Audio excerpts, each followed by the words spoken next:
My sister stole my fiancé, wore my dress at my wedding, but when he left her pregnant and alone, she came back begging. Then I found out the truth about him that changed everything. You're wearing my wedding dress. Those words slipped out before I even knew I was speaking.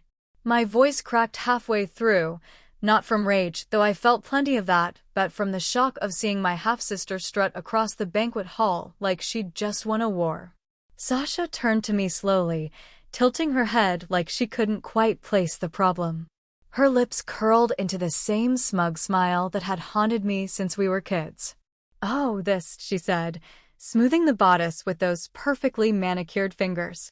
"Well, I figured it was just going to go to waste." She said it like we weren't standing in the same venue I had booked. Like she hadn't stolen my fiancé. Like she hadn't hijacked the very wedding I'd spent the last 18 months planning. Her wedding now. Not mine. She walked down the aisle I'd picked. Ate the cake I ordered. Took photos under the arch I designed with dusty blue hydrangeas and eucalyptus garlands. And she did it all with Chase, my Chase, standing at her side. The man who had once kissed my knuckles and whispered that he couldn't wait to grow old with me had somehow found his forever in my sister instead. And the worst part? They hadn't even tried to hide it. Not really. Sasha had always been dramatic. She'd cry if you borrowed her mascara and throw tantrums if she wasn't the center of attention. But this was a new level, even for her. They waited until 4 days before the wedding to tell me. 4 days. That's when Chase confessed they had feelings for each other, but they hadn't done anything physical until recently, as if that made it better. Sasha tried to sell it like some Shakespearean love story. Star-crossed, tragic, inevitable. "You two weren't meant to be, Claire," she said gently, like I was some kid who didn't get picked for the team. "But Chase and it just happened. And I didn't want to hurt you." "Didn't want to hurt me?" I snapped, my voice echoing through the now-empty bridal suite where we had that conversation. "You took him. And then you took this," I said, holding up the embossed wedding invitation, still sealed and addressed to her apartment. She hadn't even RSVP'd. She didn't flinch. "I'm sorry you're upset." "I really am. But this is my chance at happiness." "So, what did I do?" "Nothing. Not then." I left the venue that day with my heart in splinters, my voice gone, and the sickening realization that every moment I'd cherished, from the proposal to the tastings to the dress fitting, had just been setting up someone else's fairy tale. I didn't show up for the wedding. Couldn't stomach it. But now, standing here 6 months later, watching Sasha sit across from me at this cheap diner, wearing sunglasses indoors and trembling as she stirs her coffee, now she wants to talk. Now she's alone. Now she's broke. Now she's desperate. "What do you want from me?" I asked, deadpan. She didn't answer right away. She just looked up at me with bloodshot eyes and whispered, "I think I made a mistake." And, for the first time in months, I felt something other than pain. It was power. But the question is, what do I do with it? "I'm not here to fight," Sasha said, pushing her mug toward the edge of the table like she needed an anchor. I didn't answer. I just watched her, the way she kept glancing down at her hands, twisting a tacky silver ring that definitely wasn't the one I picked out with Chase. I knew because mine had been a rose-cut diamond in a thin platinum band, elegant, vintage, something I thought would last forever. Just like us. This one looked like it came from a gas station vending machine. "Then why are you here?" I asked flatly. She looked up. "Because I have nowhere else to go." I almost laughed. Not because it was funny, but because it was just so typical. Sasha only showed up when something was broken and she needed someone else to clean it up.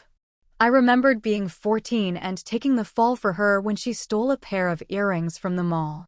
Remembered lying to our dad about who dented the side of his truck. Sasha had always been a tornado, and I was the broom left behind to sweep up the debris. But this time she'd wrecked me. I leaned back in the booth. "So let me get this straight. You steal my fiancé, wear my dress, hijack my entire wedding, and now, 6 months later, you want to what?" "Apologize." She flinched. I didn't mean for any of this to happen. I raised an eyebrow. You didn't mean to plan a wedding using my deposit receipts? You didn't mean to copy the exact color palette I spent weeks putting together. I thought we'd just use what you already had since it was easier, she mumbled. Easier. Like I was some kind of trial run. Like my love story was a rehearsal for hers. I shook my head and grabbed my bag. I'm done, Sasha. Whatever fantasy you're living in, you can stay in it. I don't owe you anything. I'm pregnant, she blurted. The words slammed into me like a truck. I froze, still halfway out of the booth, knuckles white around my purse strap. She stared at me, eyes wide. With Chase's baby? And he's gone. Gone? My mind went blank for a second, then came roaring back with 1,000 questions. Gone where? Why? When? I sat back down slowly. Gone how? Sasha swallowed. He took off last month. Said he wasn't ready. Said the whole wedding was a mistake. There it was. The karma I didn't even have to summon. Wow, I said. So you wrecked my life. Got the wedding, got the man, and then he left you? She didn't deny it. Just nodded, tears filling her eyes. I should have felt satisfied. Vindicated. This was the moment every movie promised. The villain loses, the wronged woman rises from the ashes. But instead, all I felt was tired. So damn tired. Because Sasha didn't just take Chase. She took the version of me that used to believe people like her could change. The waitress came by and dropped the check on the table without a word. I didn't reach for it. Neither did Sasha. She finally spoke, voice barely above a whisper. I don't have anyone else, Claire. My name in her voice felt like sandpaper. I stood up. You had me, I said quietly. You just didn't value me. Her eyes widened like she expected me to cave, to soften, to fold into the role I always played, the fixer, the peacemaker, the forgiving sister. But I wasn't her cleanup crew anymore. I took one last look at her, then walked out the door. Out into the cold. Out into my own life. Next part, I finally figure out what I really want. The cold air slapped me awake the second I stepped outside that diner. It was early evening, the kind of gray-blue light that makes the world feel like it's holding its breath. I stood there on the sidewalk for a few seconds, not moving, just breathing, trying to shake off everything Sasha had dumped on me in the last 15 minutes. Pregnant. Alone. Chase gone. She wanted me to feel bad for her. That was the kicker. I didn't know whether to scream or cry or laugh in her face. Because the truth is, if she hadn't said she was pregnant, I never would have sat back down. But something about it dug under my skin and started scraping. I walked toward my car like I was moving underwater.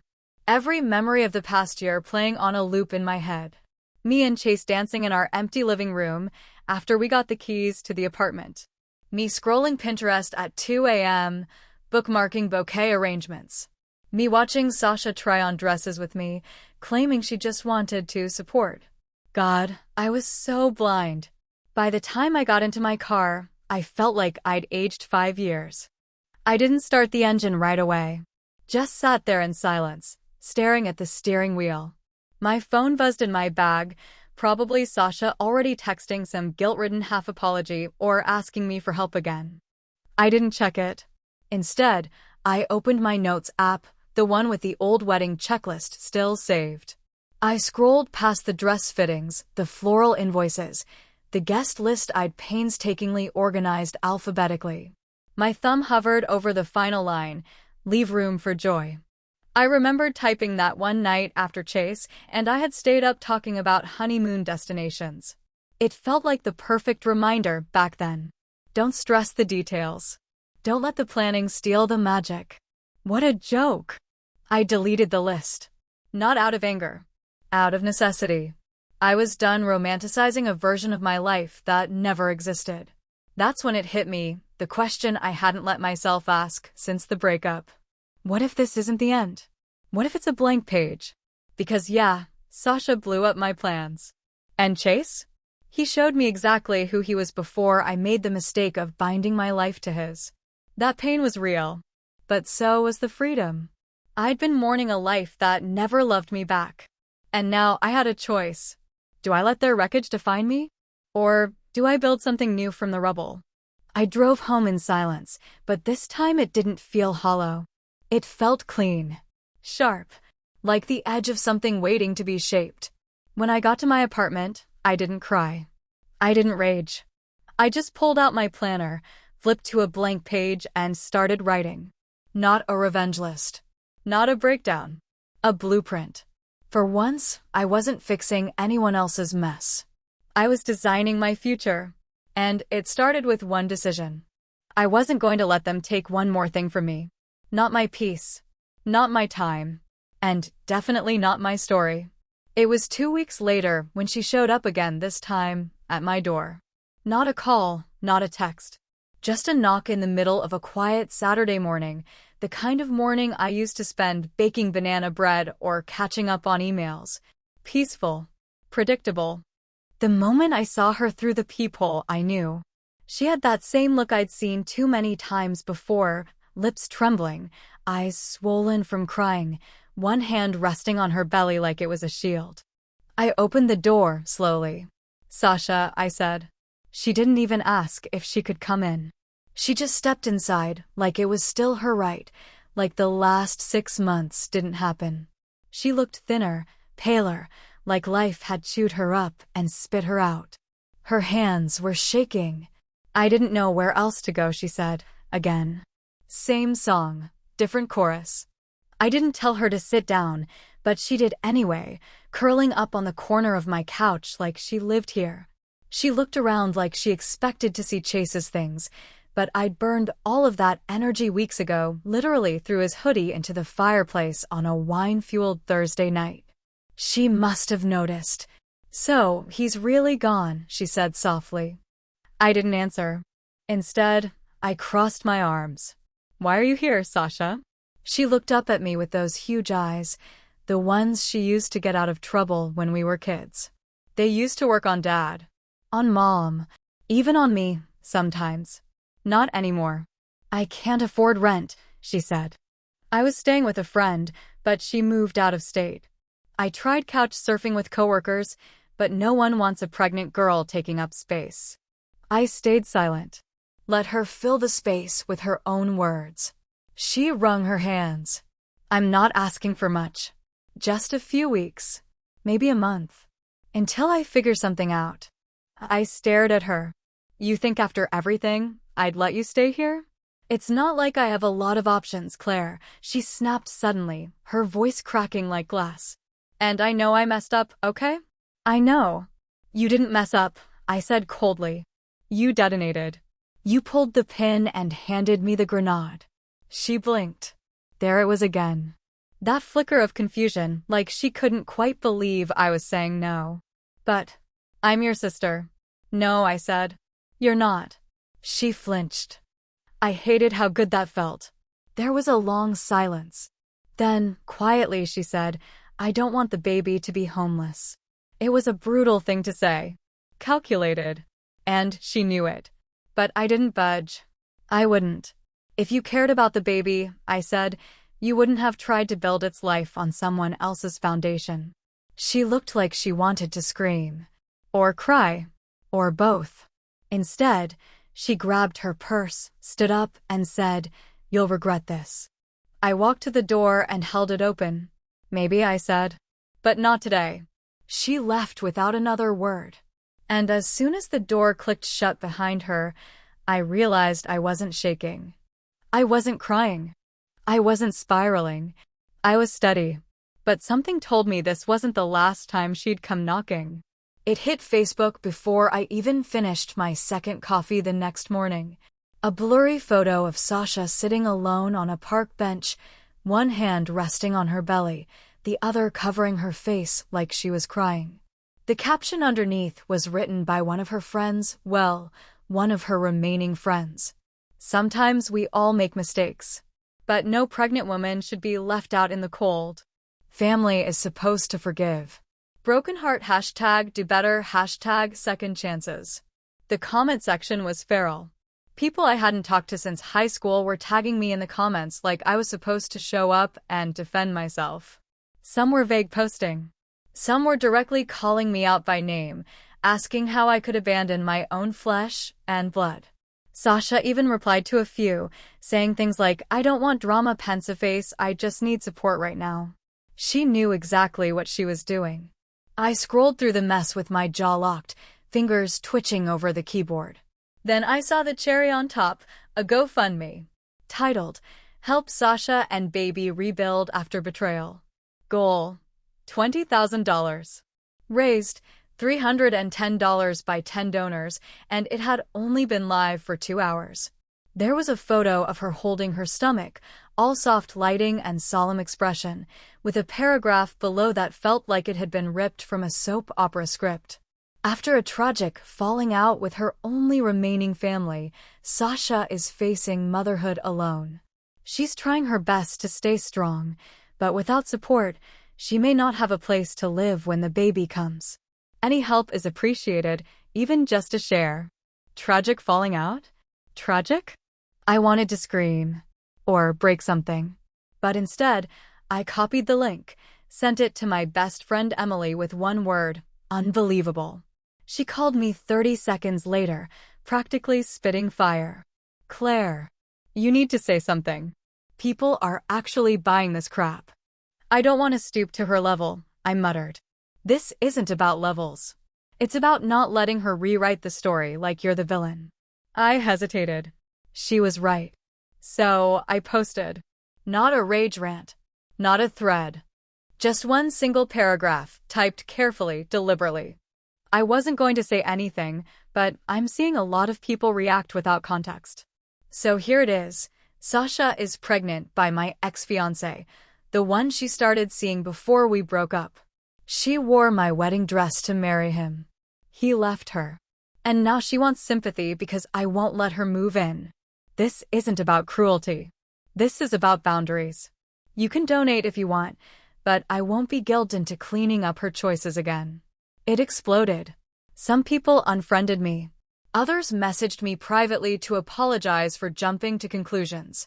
A few even screenshotted Sasha's old wedding posts, complete with my floral arrangements and my venue, and began piecing it together in the comments like a Reddit thread. By noon, she took down the GoFundMe. By 3, she made her profile private. But by then, it was too late. The truth was out. I wasn't angry anymore. I was free. But freedom has a funny way of inviting new problems. That night, I got a call from our mother. And the first words out of her mouth were, "Claire, how dare you humiliate your sister like that?" "Humiliate her?" I repeated, holding the phone in one hand and a glass of wine in the other. "She humiliated me. Or do you not remember the part where she married my fiancé?" Mom sighed like I was an inconvenience. "You aired our dirty laundry all over the internet." "No," I said, standing in my kitchen with the phone on speaker, staring at the spot where I'd once hung a save-the-date magnet. Sasha did that the moment she started a fundraiser based on lies. "She's going through a lot," Mom said in that tight voice she uses when she's trying to make herself sound objective, like she's so above it all. "And you're pouring gasoline on the fire." I took a long sip, too tired to scream. "I'm not putting out her fire anymore. Let her sit in the ashes. You used to be so kind." I laughed. Not the fun kind. The hollow, bitter kind. No, I used to be quiet. There's a difference. She didn't like that. "Your sister is pregnant, Claire." "Not with my child," I said calmly. "Not my responsibility." Mom went silent, then said something that stayed with me longer than I'd like to admit. "Maybe if you'd been more of a sister, she wouldn't have needed to look elsewhere for love."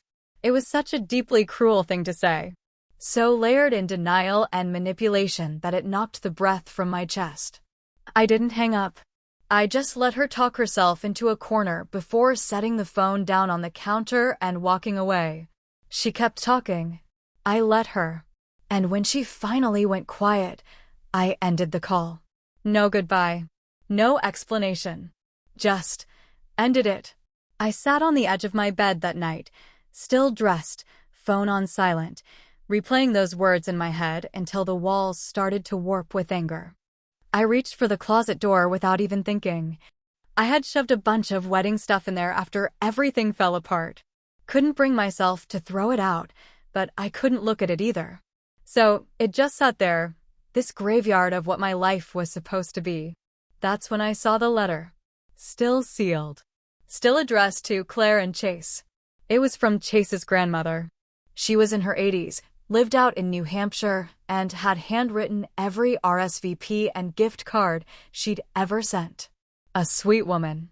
The only one in Chase's orbit I actually liked. I'd never opened it. It must have arrived around the time everything imploded. I tore it open, hands trembling slightly. Inside was a simple cream card and a check. $1,000. And a note that read, "May your life together be built on honesty, laughter, and kindness. Never let the world twist you into people you're not. Love fiercely. Protect each other. And never forget, forgiveness is not weakness, it's freedom." I sat there holding the letter, staring at it like it was from another universe. Forgiveness. I didn't know if I had it in me. But freedom? Yeah, that was the word. Not pity. Not payback. Freedom. That night, I wrote a different kind of message. Not to Sasha. Not to my mom. To myself. I made a list of everything I thought I lost, and next to it, I wrote what I gained. Lost, a wedding. Gained, clarity. Lost, Chase. Gained, self-respect. Lost, my sister. Gained, my spine. And under it, I wrote, "They can't take anything from you unless you let them." It wasn't vengeance. It was something better. Resolve. The email subject line read, "Family dinner, one last try?" It was from Sasha. I almost deleted it on sight. But curiosity's a stubborn thing.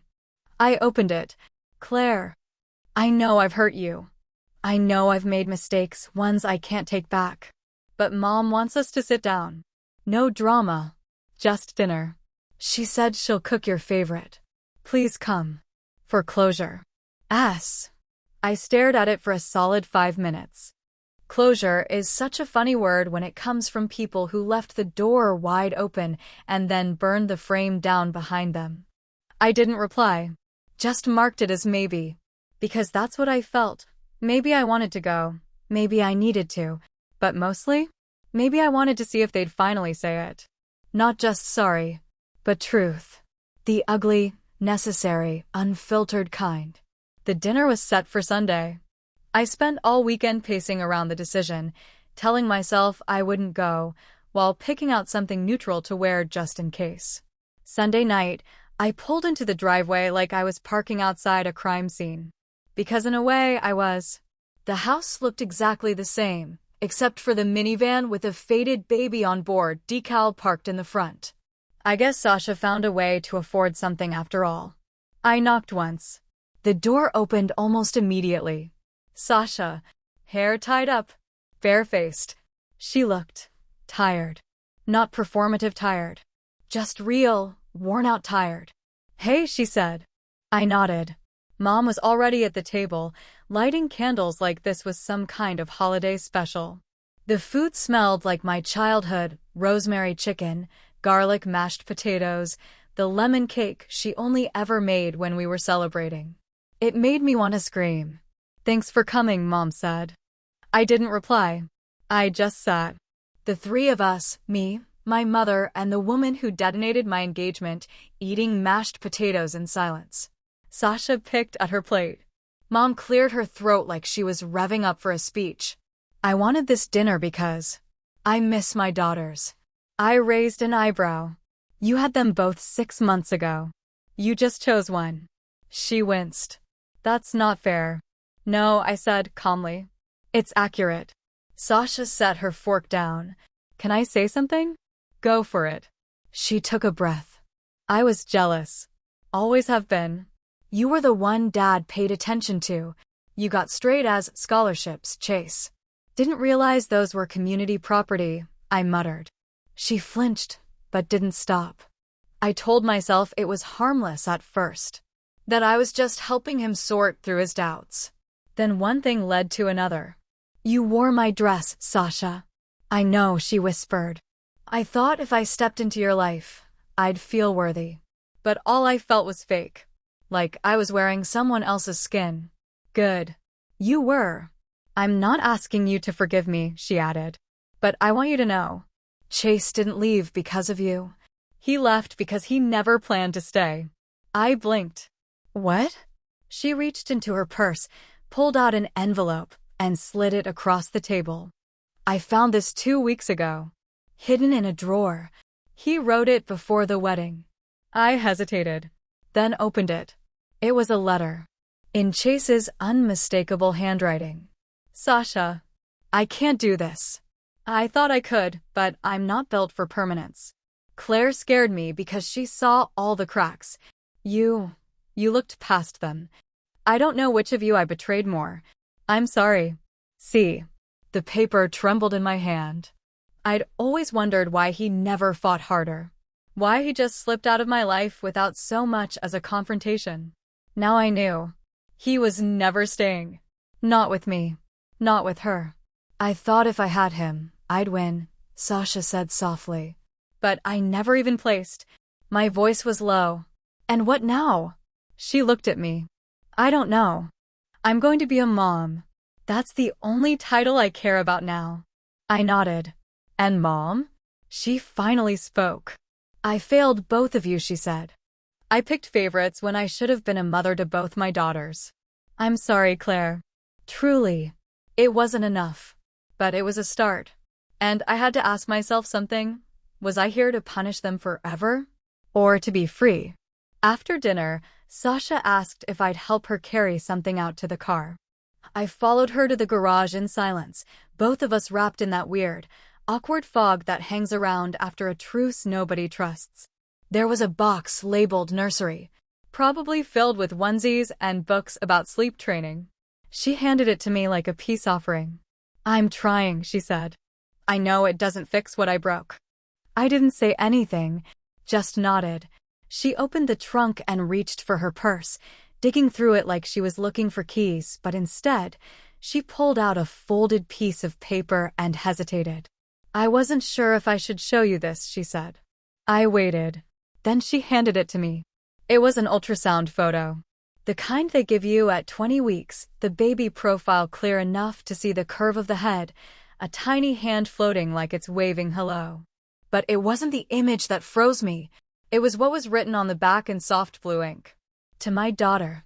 If you ever feel like you're not enough, I hope you remember you were loved before you even had a name." See. I looked up at her. "He knew it was a girl?" Sasha nodded, eyes glassy. "He cried when the text said it. First and last time I ever saw him cry. And then he left?" "He left 2 days later," she said. "Didn't even take the photo." It hit me harder than I expected. Because for the first time, I didn't see Sasha as the villain. I saw her as someone who tried to steal joy and ended up stuck with sorrow. Not karma. Not justice. Just consequence. I traced the edges of the photo with my thumb. "I thought I hated you," I said softly. "I thought I deserved it." We stood there in silence. Then I did something that surprised both of us. I handed the photo back, gently. "You'll need this more than I do." She blinked. "You're not angry?" "Oh, I'm still angry," I said. "But not at you. Not entirely." She nodded. "I get it." I started to walk away, but paused. "You lied to me. You hurt me. But that baby?" She didn't ask for any of this. Sasha's lip quivered. "She deserves better," I added. "Be better." And then I left. Not because I was running away, but because I was finally walking towards something else. It had been 4 weeks since the dinner. 4 weeks since the photo. I hadn't heard from Sasha since. Not a text. Not a social post. Not a peep from Mom, either. I thought maybe that was it. Maybe that messy chapter had finally closed with a whisper instead of a bang. Then I got the message. It wasn't from Sasha. It was from a woman named Marianne, who I didn't recognize. The message was short. "Hi, Claire. I hope this isn't inappropriate, but I think we should talk. I was engaged to Chase before you were. Found out about you after the fact. I think you deserve to know the whole truth. I stared at the screen, heart pounding. I replied, call me. 15 minutes later, I was pacing my apartment, phone pressed to my ear, listening to the kind of story that makes your spine go cold. Marianne told me she'd been with Chase for over 3 years. They were engaged, living together. She even had photos of them on vacation from a month before he proposed to me. He had overlapped us. He'd told her he needed space to think and ghosted her. That's when he met me. Then later, Sasha. He didn't leave me for Sasha. He left us both because he was always leaving. She wasn't his first escape. I wasn't his first lie. Sasha wasn't his last. Marianne emailed me the receipts, photos, emails, even a journal entry she'd written when she found my engagement announcement online. It all lined up. I sat there reading them, pulse thudding in my ears. And for the first time since this whole nightmare began, I didn't feel betrayed. I felt released. All this time, I thought I was caught in some twisted triangle. That Sasha had stolen something precious from me. But the truth was, we were both victims of a man who made leaving his entire identity. The wedding dress, the proposal, the rivalry, the grief. None of it had been about love. It had been about proximity to someone broken. I called Sasha. She picked up after one ring.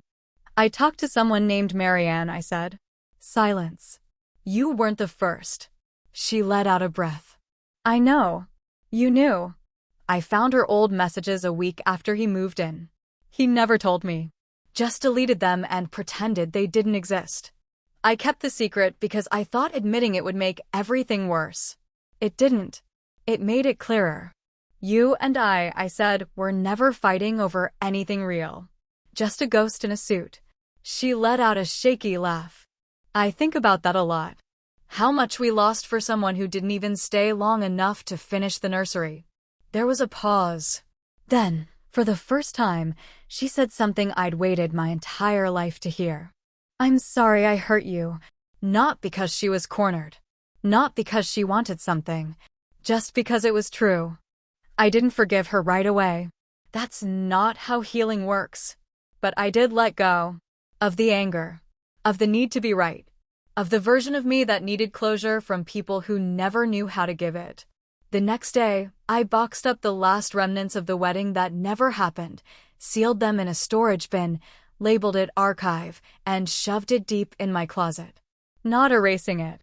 Just putting it where it belonged. A few weeks later, Sasha sent me a photo. A newborn. Wrinkled. Tiny. Swaddled in a pale blue blanket. Meet Alara. She looks a little like you. I stared at the screen. And smiled. Update. Alara's almost 5 months old now. I see her sometimes when I want to. I hold her, I make her laugh, and when she's tired, I hand her back. Sasha and I aren't close. But we're civil. Respectful. And maybe, one day, we'll be something better. But for now, I'm building a life not defined by who left me, but by who I choose to become next. I didn't get my old life back. But I finally made room for a better one.